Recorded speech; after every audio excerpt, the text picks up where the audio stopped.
Good morning, friends. My friends, this is Chandu Bhutaraju. Now we are going to discuss the expiry dates in Nifty. ఎట్లా అసలు దాన్ని ఎవరు decide చేస్తారు, ఎట్లా expire అయిపోతుంది గురించి డిసైడ్ అయిపోతున్నాం అనమాట. సో మీకు ఏదైతే ట్రేడింగ్ యాప్ ఉందో up stock, Angel one, Zerodha, first దాన్ని ఓపెన్ చేయండి. ఓపెన్ చేసిన తర్వాత ఇప్పుడు నాకైతే ఏంజల్ ఉంది కాబట్టి ఫస్ట్ దాన్ని ఓపెన్ చేస్తున్నా. సో నేను ఏంజల్ వన్ ఓపెన్ చేయగానే ఫస్ట్ నిఫ్టీ నుంచి F&O ఆప్షన్గా అది ఓపెన్ చేసాను అనమాట. పైకి కొంచెం స్క్రోల్ చేయండి. ఇక్కడ మోస్ట్ పాపులర్ ఆప్షన్స్ ఆప్షన్ చూసారా, అక్కడ నిఫ్టీ 7th August 2025 24,600 అని పిఈ అని ఆప్షన్ చూసినారా. పిఈ అంటే పుట్ ఆప్షన్ అంటే అదేంటంటే డౌన్ పోతుందని సూచిస్తుంది అనమాట. సో పుట్ ఆప్షన్ అనేది దానికి ఆపోజిట్గా ఉండేది సిఈ అంటేనేమో కాల్ ఆప్షన్, అదేంది అప్వర్డ్ పోతుందని అర్థం అనమాట. అంటే అది నిఫ్టీ అంటే మనకు ప్రాఫిట్ వైపు చూపిస్తుంది అనమాట. సో ఇక్కడ ఫస్ట్ ఉంది పిఈ, దాని కింద ఉన్నది సిఈ. సో సిఈకి ఇంకో రకమైన మీనింగ్ ఏంటంటే కాల్ యూరోపియన్ స్టైల్ అనమాట. అది it means it will take risk ఉంటుంది అనమాట. ఎందుకంటే మనం ఇన్వెస్ట్మెంట్ చేస్తున్నాం కాబట్టి అది మేబీ మే నాట్ బి రాకపోవచ్చు. అండ్ దట్టు ఇక్కడ చూసిరా, ఇక్కడ బై పుట్ అని రెండు ఒప్పిస్తున్నాయి.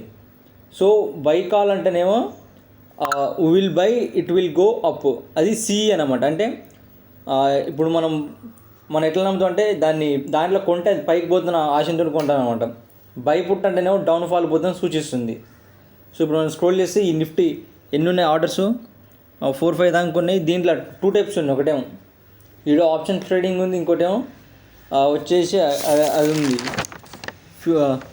ఫ్యూచర్స్ చైన్ ఉంది, ఇదేమో ఫ్యూచర్ ఆప్షన్ చైన్ ఉంది అనమాట. సో ఇక్కడ ఒకదాని గురించి మనం డీటెయిల్ ఎక్స్ప్లెయిన్ చేసుకుందాం. అసలు ఎందుకు డేట్స్ అనేవి ఫిక్స్ చేస్తారనేది. ఇది dates are decided by the stock exchange like NSC BSC వాళ్ళు మాత్రమే దాన్ని ఆ డేట్స్ అనేది డిసైడ్ చేస్తారు. So NSC option chain rules ఎట్లా ఉంటాయంటే, for example Nifty option chain ఉంది. ఇప్పుడు స్క్రోల్ చేద్దాం ఒకసారి. నిఫ్టీ ఆప్షన్ చైన్ ఎట్లా ఉంది, ఎవ్రీ థర్స్డేనే ఎక్స్పైర్ అయిపోయింది. ఇప్పుడు అబ్జర్వ్ చేయండి, 7th Augustగా క్యాలిక్యులేట్ చేయండి. ఆ రోజుకి వచ్చేసరికి థర్స్డే వస్తుంది. ఇక్కడ ఇంకేమున్నాయి, 7th August ఉన్నాయి. సో ఇవన్నీ ఎప్పుడు ఎవ్రీ థర్స్డే మాత్రం ఎక్స్పైర్ అయిపోతుంది. అది వీక్లీ, మంత్లీ కానీ. బ్యాంక్ నిఫ్టీ వచ్చేసేమో ఎవ్రీ వెడ్నెస్డే. మనం ఇప్పుడు నిఫ్టీ ఓపెన్ చేసినా ఒకదాన్ని క్లిక్ చేసి చూద్దాం ఏమైంది దాన్ని. ఇక్కడ బై ఉందిగా, బై ఆప్షన్ మీద క్లిక్ చేయండి ఒకసారి. ఇప్పుడు నేను బై మీద క్లిక్ చేస్తున్నా. కమాన్, ఇప్పుడు ఇక్కడ క్లిక్ చేద్దాం. 1 అని నొక్కితే లాట్ సైజు, నెక్స్ట్ వచ్చేసి ఎంత అమౌంట్ ఇన్వెస్ట్ చేయాలని చూపిస్తాను అనమాట. ఇక్కడ మీకు ఒకటి అవుపిస్తుంది లిమిట్ అండ్ మార్కెట్ అని. లిమిట్ అంటేనేమో ప్రైస్ని కంట్రోల్ చేస్తుంది, ఓకే. ఇంకోటి ఏమో ఎక్స్క్యూజన్ స్పీడ్ వచ్చేసి నాట్ గ్యారంటీడ్, బెస్ట్ ఫర్ పేషెంట్స్కి, ఇంకోటి ప్రైస్ కంట్రోల్కి. ఇంకా రిస్క్ అనేది ఆపర్చునిటీ డిపెండ్ ఉంటుంది. ఇక్కడ ఇంకో మార్కెట్ ఆర్డర్ అంటేనేమో ఇక నో ప్రైజ్ ఇలా కంట్రోలు, ఎక్స్క్యూషన్ ఇమీడియట్లీ, ఇంకేంది స్పీడ్ ఇన్స్టంట్ ఎంట్రీ అయిపోద్ది అనమాట. ఇంకా రిస్క్ అనేది గిట్ అంతే ఉంటుంది. ఇక్కడ ఇందాక మనం కిందకి స్క్రోల్ చేసి కొంచెం డే అని ఆప్షన్ చూసినావా, డే మీద క్లిక్ చేస్తే కింద ఇంకో ఆప్షన్ వస్తుంది, అదే ఐఓసి అంటే ఏంటిదంటే ఇమీడియట్ ఆర్ క్యాన్సల్ అనమాట. సో ఇమీడియట్ ఆర్ క్యాన్సల్ అని అర్థం అనమాట. సో ఇప్పుడు ఇమీడియట్ క్యాన్సిల్ చేసి వచ్చుకోవచ్చు అనమాట. సో ఓవరాల్ ఇక్కడ వ్యాలిడిటీ ఆఫ్ ఆర్డర్ అని చూస్తే దాని మీద క్లిక్ చేస్తే ఐఓస్ ఇక్కడ క్లిక్ చేయండి. మీరు క్లిక్ చేస్తే వస్తాయి. సో మ్యాక్సిమం అయితే అందరూ డేనే పెట్టుకుంటారు. సో నెక్స్ట్ వచ్చేసి ఎన్ఎస్సి ఆప్షన్ ఎక్స్పైరీ రూల్స్ అని ఇందాక చెప్పింది చూసారా. సో ఇప్పుడు అదే బ్యాంక్ నిఫ్టీ అనుకో, every Wednesday weekly or monthly రోజు ఎక్స్పైరీ అయిపోద్ది. నెక్స్ట్ వచ్చి స్టాక్ ఆప్షన్స్, అది last Thursday of the month. ఈ మంత్లో లాస్ట్ థర్స్డే ఏదైతే వస్తుందో ఆ రోజు ఎండ్ అయిపోతుంట. నెక్స్ట్ వచ్చేసి these rules are fixed by the ఎన్ఎస్సీనే ఫిక్స్ చేస్తుంది, కానీ బ్రోకర్స్ ట్రేడర్స్ కానీ సంబంధం లేదనమాట, ఓకేనా. నెక్స్ట్ వచ్చేసి ఇంకో క్వశ్చన్ అడిగి కొంతమంది, why expiry and Thursday day only. ఇప్పుడు స్క్రోల్ చేద్దాం, ఎంత నిఫ్టీ అనమాట. అసలు థర్స్డే రోజే ఎందుకు ఎక్స్పైరీ అయిపోద్దని. The NSC of India decided this for standardisation and smooth functioning of the market. Standardisation కోసం and smooth marketing of function కోసం దీన్ని ఎన్ఎస్సీ వాళ్ళు డిసైడ్ చేశారు. దీనికి ఒక చారిత్రకమైన రూల్ ఏమైనా ఉందనమాట. సో యాక్చువల్లీ ఇప్పుడు నిఫ్టీ అయితే లాస్ట్ ఉందన్నమాట. ఇప్పుడు ఎంత ఉంది, నిన్న మనం చూస్తే 24,700 అబోవ్ ఉంది. కిందికి స్క్రోల్ చేసి ఇక్కడ ఫ్యూచర్ చైన్స్ అని ఉంది. ఇంకోటి మోస్ట్ పాపులర్. మనం ఇప్పుడు మాట్లాడేది మాత్రం కేవలం మోస్ట్ పాపులర్ ఆప్షన్స్ గురించి, అది ఎందుకు ఆ డేట్స్ అనేది అట్లా ఉన్నాయని దాని గురించి ఎక్స్ప్లెయిన్ చేయబోతున్నాం.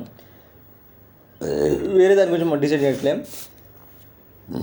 నెక్స్ట్ వచ్చి హిస్టారికల్ రీజన్.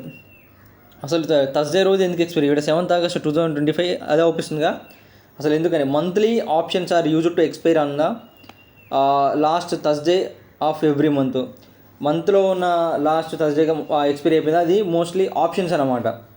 సో ఆప్షన్ మనదేమో మనం వీక్లీలో ఎక్స్పైరీ అయిపోతుంది, ఇది మంత్లీ ఎక్స్పైరీ అయిపోతుంది. అది ఓన్లీ థర్స్డే రోజే.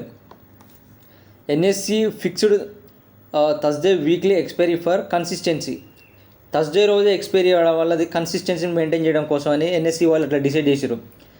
అక్కడ చూడండి 7th August 2025, 7th August 2025 different price కూడా అబ్జర్వ్ చేయండి మీరు.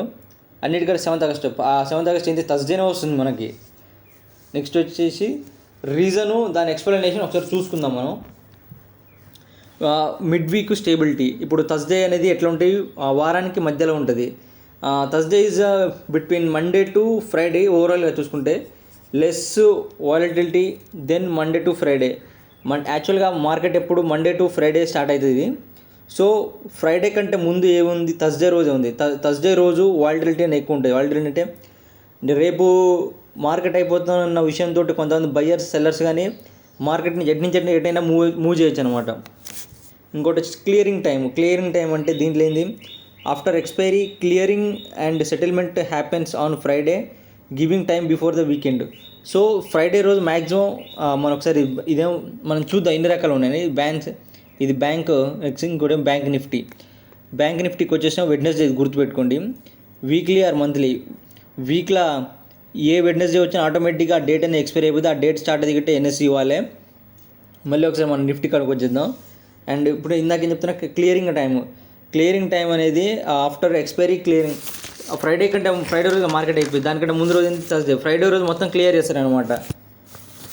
ఇంకా కన్సిస్టెన్సీ అదేంటి, traders plans strategies around fixed expiry. It avoids confusion.